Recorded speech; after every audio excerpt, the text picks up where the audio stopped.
और आइए अब आपको बताते हैं, प्रधानमंत्री नरेंद्र मोदी ने आज 71,000 से ज्यादा युवाओं को सरकारी नौकरी के अपॉइंटमेंट लेटर्स दे दिए हैं। ये लेटर देश के 45 जगहों पर आयोजित रोजगार मेले के तहत दिए गए हैं। प्रधानमंत्री नरेंद्र मोदी इस कार्यक्रम में वीडियो कॉन्फ्रेंसिंग के माध्यम से जुड़े थे। पीएम ने अपॉइंटमेंट लेटर देने के बाद युवाओं को संबोधित भी किया। उन्होंने कहा, यह युवाओं की कड़ी मेहनत सफलता का प्रतीक है। साथ ही उन्होंने कहा कि पिछले 9 साल में सरकारी भर्ती प्रक्रिया को सरल बनाने और नौकरी देने में केंद्र सरकार ने प्रतिबद्धता दिखाई है।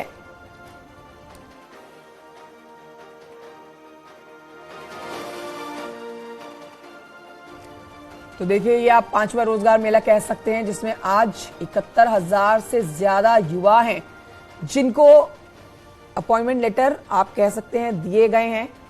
और आज एक बड़ी सौगात दे दी गई है इन युवाओं को।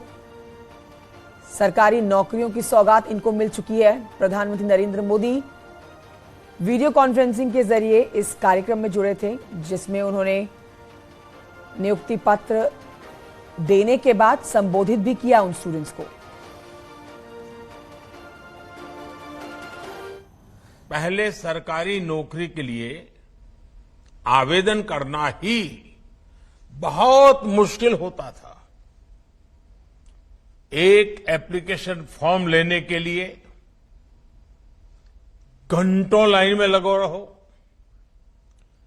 डॉक्यूमेंट्स को अटैच करवाने के लिए गैजेटेड ऑफिसर्स को खोजो, फिर एप्लीकेशन को डाक द्वारा भेजा जाता था और इसमें यह भी पता नहीं चलता था कि वो एप्लीकेशन समय पर पहुंची या नहीं पहुंची, जहां पहुंचना था वहां पहुंची कि नहीं पहुंची। आज आवेदन करने से लेकर नतीजे आने तक की पूरी प्रक्रिया ऑनलाइन हो गई है। आज डॉक्यूमेंट को सेल्फ अटेस्ट करना भी पर्याप्त होता है। ग्रुप सी और ग्रुप डी के पदों पर भर्ती के लिए इंटरव्यू भी खत्म हो गए हैं। इन सारे प्रयासों का सबसे बड़ा फायदा यह हुआ है कि भ्रष्टाचार या भाई भतीजावाद की संभावनाएं खत्म हो गई हैं।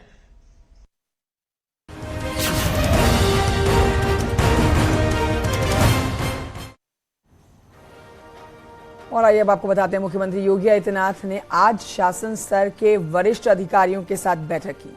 सीएम ने संचालित विभागीय योजनाओं की प्रगति समीक्षा की और आवश्यक दिशा निर्देश दिए हैं। अधिकारियों से सीएम योगी आदित्यनाथ ने कहा कि तहसीलों की कार्य प्रणाली में व्यापक सुधार जरूरी है। समयबद्धता और पारदर्शिता पर जोर होना चाहिए। मातृभूमि योजना की औपचारिक शुरुआत जल्द होगी। ग्रामीण क्षेत्रों में टेली कंसल्टेशन और हेल्थ एटीएम सेवाओं को बढ़ावा देने के निर्देश दिए गए। सीएम योगी ने कहा कि कोविड की स्थिति सामान्य, लेकिन सतर्कता, सावधानी बेहद जरूरी बनाए रखें। बैठक में उप मुख्यमंत्री ब्रजेश पाठक, वित्त मंत्री सुरेश खन्ना, महिला कल्याण, बाल विकास एवं पुष्टाहार मंत्री बेबी रानी मौर्य, परिवहन मंत्री दयाशंकर सिंह और राज्य मंत्री राजस्व अनूप प्रधान मौजूद रहे।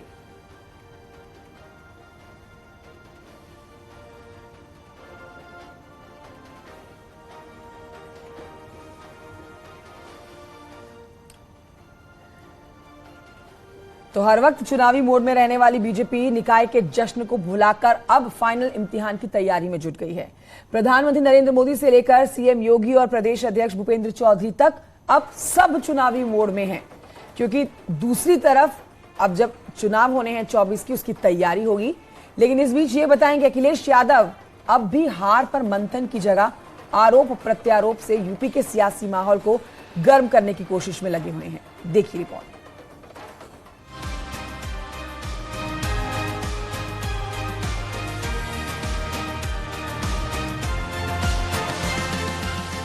निकाय में मिली हार के लिए कमजोर रणनीति नहीं, बल्कि अखिलेश के लिए वो जिम्मेदार हैं जिसने पारदर्शी चुनाव के लिए पूरी ताकत झोंक दी।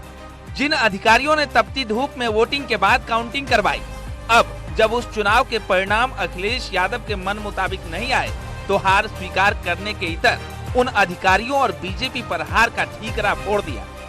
समीक्षा इस बात की करनी चाहिए थी कि उन्होंने कितने अधिकारियों से बेईमानी कराई। सहारनपुर में एक अधिकारी ने निष्पक्ष होकर के उसका रिजल्ट दे दिया तो उसे शंटिंग कर दी, उसे छुट्टी भेजने की तैयारी है। और तमाम अधिकारी ऐसे हैं जो बीजेपी के लिए काम करते रहे, काउंटिंग से लेकर के काउंटिंग के बाहर स्थलों पे। जिस तरह सीएम योगी के साथ दोनों डिप्टी सीएम और बीजेपी प्रदेश अध्यक्ष ने निकाय चुनाव में ताबड़तोड़ रैलियां की, वो तस्वीर विपक्ष की तरफ से नहीं दिखी और तभी जनता ने भी मन बना लिया कि जो उनके बीच होगा उसी के नाम पर मुहर भी लगेगी। और हुआ भी कुछ ऐसा ही। यूपी की जनता ने बीजेपी पर भरोसा जताया और सभी 17 सीटों पर कमल खिला दिया, जो अब अखिलेश को चुभने लगी है।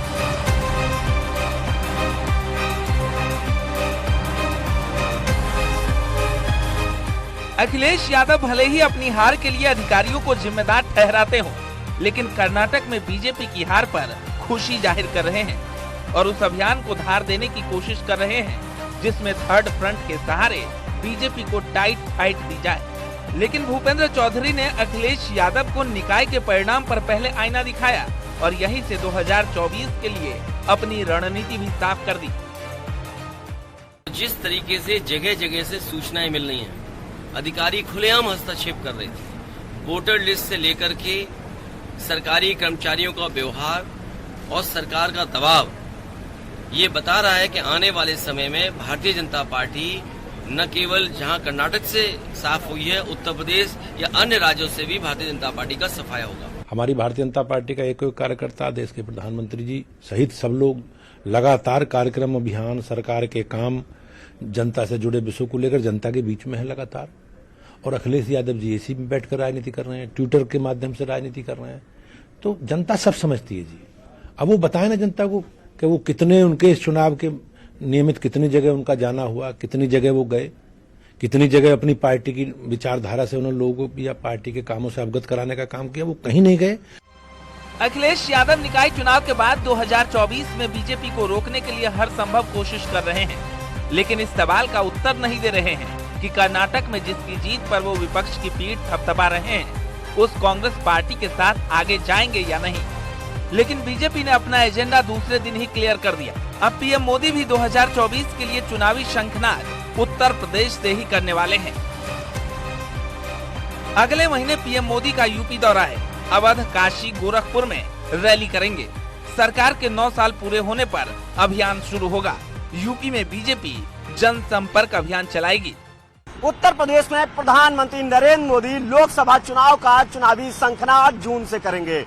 दरअसल भारतीय जनता पार्टी के उत्तर प्रदेश संगठन ने इसकी रूपरेखा तैयार कर ली है और आज से भारतीय जनता पार्टी संगठन तैयारियों में भी जुट गया है।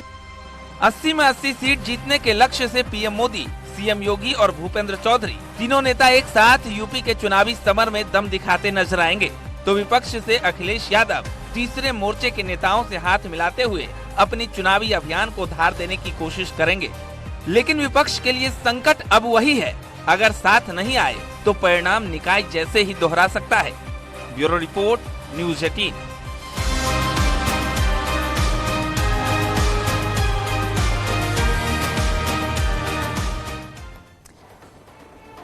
तो देखिए, एक तरफ बीजेपी में जीत का जश्न है, तो वहीं दूसरी तरफ अब उन हारी हुई सीटों पर मंथन भी चल रहा है, जिसे बीजेपी के सांसद, विधायक और मंत्री भी नहीं बचा पाए।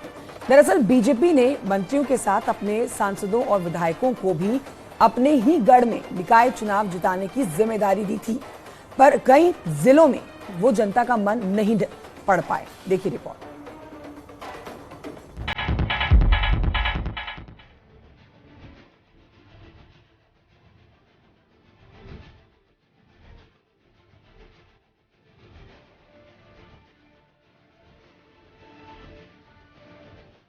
निकाय के रण में दम दिखाने वाली बीजेपी का प्रदर्शन और बेहतर होता, जीत का ग्राफ और ऊपर चढ़ता, लेकिन बीजेपी के कई सांसद, विधायक जनता का मन नहीं पड़ पाए।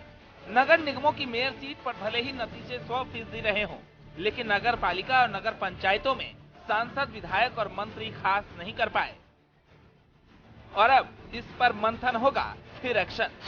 बीजेपी ने सांसद, विधायक को जिम्मेदारी दी थी, अपने गढ़ में निकाय जिताने की जिम्मेदारी मिली थी। पालिका और पंचायत में कमाल नहीं कर पाए, कई इलाकों में बीजेपी के सांसद फेल साबित हुए। निकाय चुनाव में भारतीय जनता पार्टी ने भले ही बड़ी जीत हासिल की हो, लेकिन भारतीय जनता पार्टी का जो संगठन है उसने समीक्षा शुरू कर दी है उन सीटों की जहां पर भारतीय जनता पार्टी नगर पालिका की सीटें हारी है और नगर पंचायतों की सीटें हारी है। सबसे खास बात यह है कि भारतीय जनता पार्टी ने समीक्षा के लिए उन बातों का ध्यान रखा है जो भारतीय जनता पार्टी का गढ़ माना जाता था, वहां पर नगर पालिका की सीटें भारतीय जनता पार्टी ने शहरी क्षेत्र में हारी है। और ये आज की एक और बड़ी खबर आप तक पहुंचाते हैं। ज्ञानवापी में शिवलिंग मिलने का मामला जो है उसने पूरा 1 साल कर लिया है। हिंदूवादी महिलाएं, इस केस से जुड़े हुए सभी वकील विश्वनाथ मंदिर परिसर पहुंचे, जहां पर उन्होंने विशाल नंदी का दर्शन पूजन किया। इस दौरान उन्होंने पूरे ज्ञानवापी परिसर का ASI सर्वे कराने की मनोकामना की और आशीर्वाद मांगा कि जल्द से जल्द जो अर्जी आज वो दाखिल करने जा रहे हैं, याचिका आज दाखिल करने जा रहे हैं, उस पर सुनवाई शुरू हो। आपको ध्यान होगा पिछले दिनों हाईकोर्ट ने ज्ञानवापी से मिले हुए शिवलिंग के कार्बन डेटिंग के मांग को मंजूर कर लिया है। और आपको बताएं, आज जो याचिका दाखिल की गई है पूरे परिसर की ASI जांच की, उसकी 22 मई को सुनवाई होने जा रही है। आज हिंदूवादी महिलाएं और वकील विष्णु जैन वाराणसी में एक और अर्जी दाखिल कर चुके हैं, जिससे पूरे ज्ञानवापी परिसर की ASI सर्वे की मांग की गई है, जिस पर 22 मई को होनी है अब सुनवाई।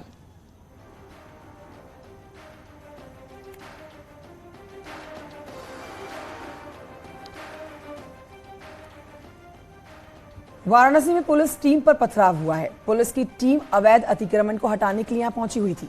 इस दौरान पुलिस की टीम पर ग्रामीणों ने उनको घेर कर पथराव शुरू कर दिया। पथराव के दौरान की तस्वीरें आपको दिखा रहे हैं। ग्रामीण और किसान सरकार की योजना को लेकर विरोध जता रहे हैं। ग्रामीणों ने पुलिस टीम से बातचीत भी की, लेकिन बात नहीं बन पाई और बात बिगड़ने पर ग्रामीणों ने पथराव शुरू कर दिया। रोहिनिया में ट्रांसपोर्ट नगर योजना प्रस्तावित है और इसी को लेकर ये बवाल छिड़ गया। पुलिस और किसानों के बीच का संघर्ष आप देख रहे हैं। वाराणसी डेवलपमेंट अथॉरिटी की टीम यहां पहुंची हुई थी।